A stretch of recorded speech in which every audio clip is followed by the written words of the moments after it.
Welcome to day 8. Today's routine is 14 minutes long, has 7 exercises, and is just slightly harder than what you did yesterday. So we're going to do marching. You're going to grab the chair in front of you, and you're just going to raise one leg up almost as high as the chair.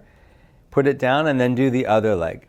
Now with all these exercises, I'm going to do them for 2 minutes. You can stop whenever you want and rest a little bit. You can rest for 10, 20 seconds and stand back up and keep going. You can just give up and wait till the next exercise.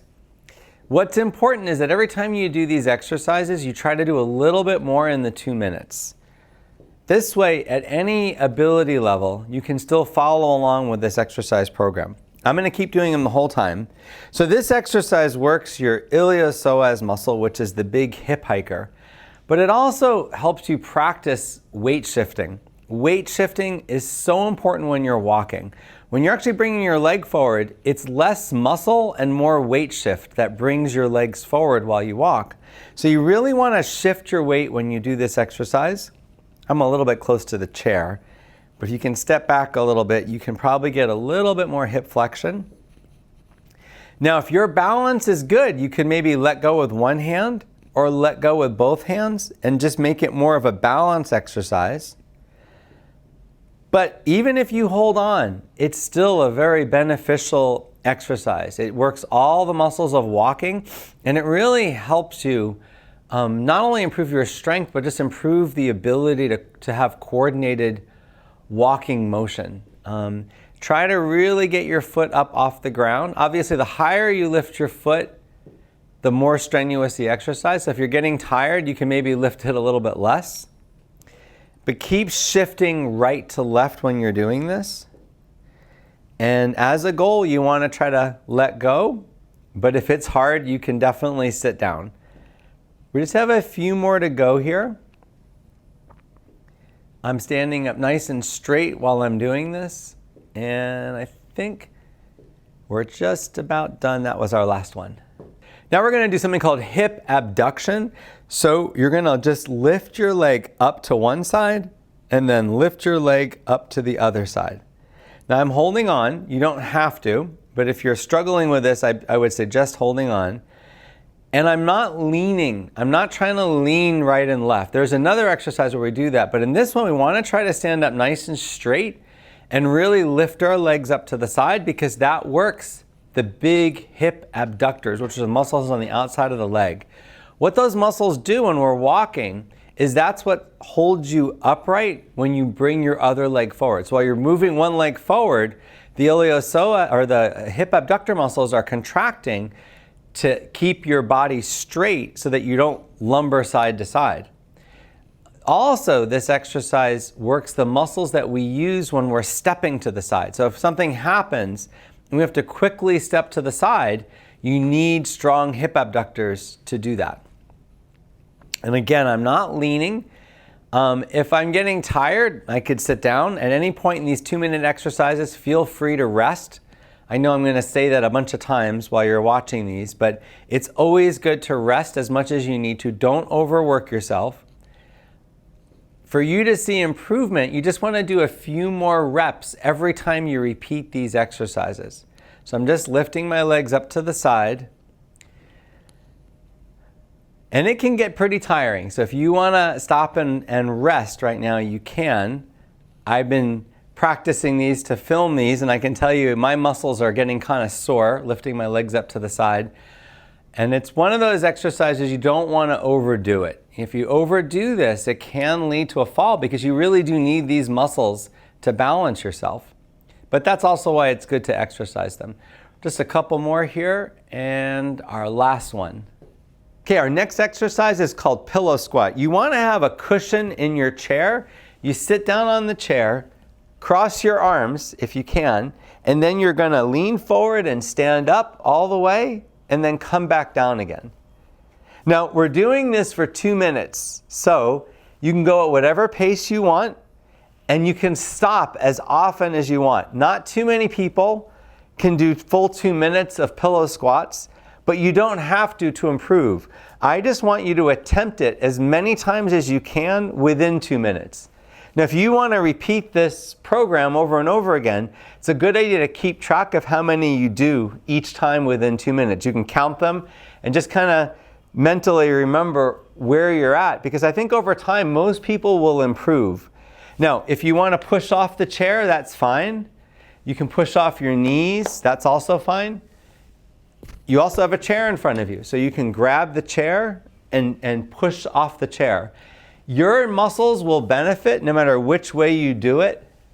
If you do it this way, you're definitely going to have better, more resistance, so over time better results. But a lot of people can't do that, and really it's fine. I've seen a lot of progress just pushing off each time. And you don't have to do this the entire time. It's fine if you want to sit for a minute. I'm going to try to keep going. When I'm doing this, one thing I'm making sure of is that I bend my head forward as I stand up. Normally, that's how people stand up. They bend forward and come up. People that are having trouble with standing up from a chair, a lot of times they try to stand up almost leaning back, which is not a good idea. Just a few more reps here, and then we'll be done with this exercise.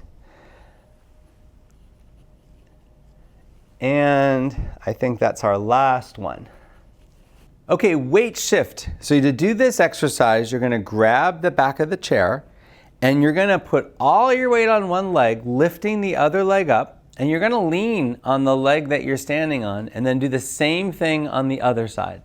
So you're going to just go back and forth, shifting your weight, putting all your weight on one leg and all your weight on the other leg. Now, I don't want you to hold too long, but the goal of this exercise is to do it without holding on. So you really want to shift your weight without helping yourself with the chair as a goal. But over time, in the beginning it might be that you have to hold on with both hands to do it, and then maybe one hand and maybe just one finger, and then nothing. That's probably the best way to progress this. But you want to keep your knees a little bit stiff when you do it, and you really want to practice shifting all your weight over one leg, then all your weight over the other leg. And unlike me, you want to make sure there's nothing in your way. I got this bar right next to me. You want to be someplace that there's nothing on either side of you, because it does kind of obstruct you from leaning if there's something in your way. Most people that shuffle do so because they're not shifting their weight. This is a best exercise to practice shifting your weight, because you got a chair in front of you, one behind you. If you're tired right now, you can certainly stop and rest, or just stand and rest. With all of these exercises, stop as often as you want. Just try to do it for the full 2 minutes, even if you rest for part of that time. Still keep trying after you rest. I'm going side to side. Muscles are a little bit tight in my legs. But again, this is a great way to practice correctly shifting your weight. Just about done. Just 1 or 2 more reps. I think this is the last one, and we're good. So now we're going to do tandem stands. You want to grab the chair, put one foot in front of the other. My heel is touching my toe, and then you're trying to let go as long as you can. When you feel like you lost your balance, grab back on, switch the other leg, and again, go as long as you can. Now I'm demonstrating about 5 seconds on each foot, because that's a lot of times how much people can do. But you really got to work at your own pace on this. The goal is to do it for 20 seconds on each leg. So 20 seconds without holding on each side. If you're really struggling, it's okay to hold on, but I really recommend that you try to let go as much as you can while you're doing this. So once you get situated, you can hold on here, get situated, and then let go. You really also have to go at your own pace. Don't follow me with this exercise. Just try to go as long as you can before you have to grab on.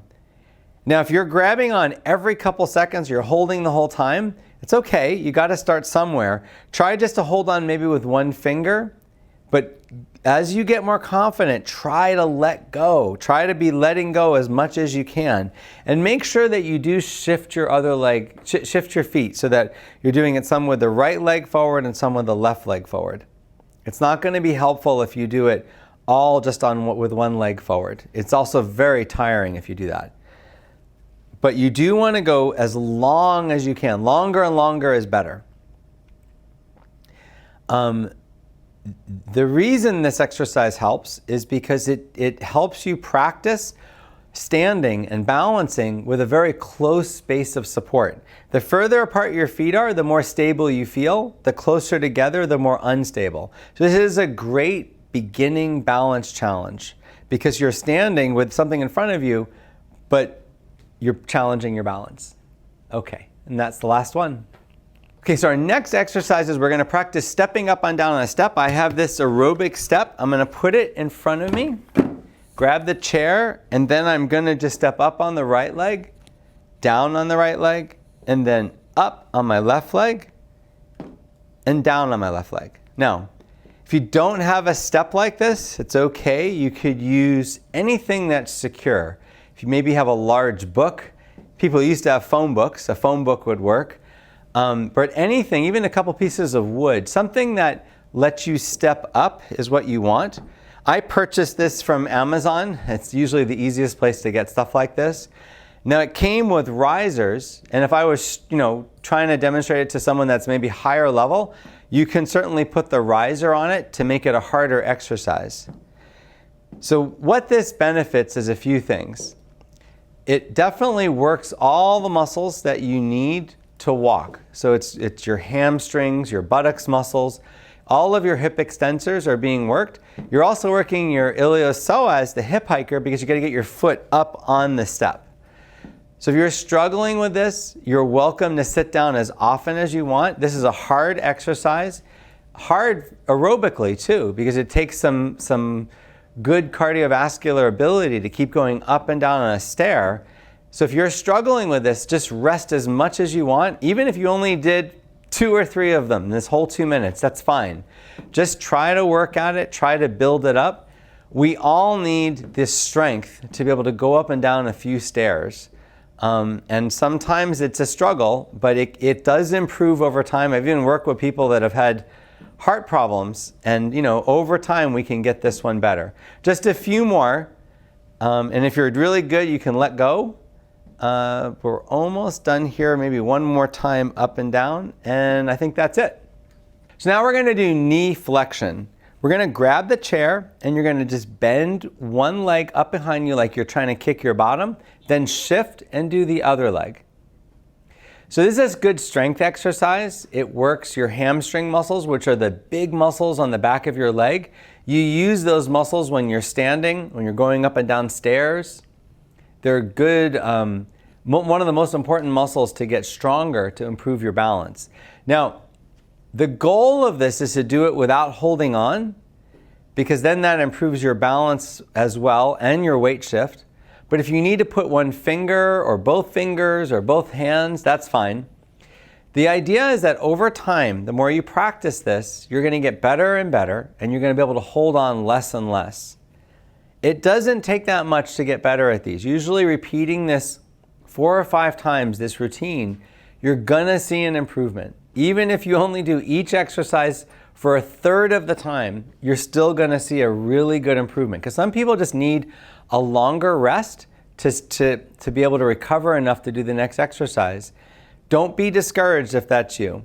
Now this exercise also improves our weight shift. So shifting your weight is so important to having more normal and stable gait.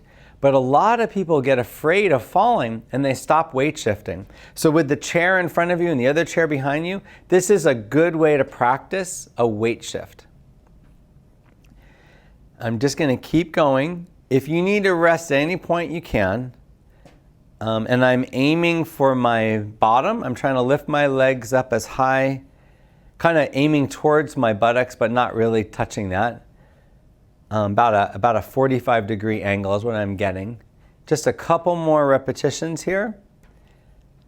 And we're just about done. One more and good. I hope you found this video helpful. Click the subscribe button if you want to see more videos like this.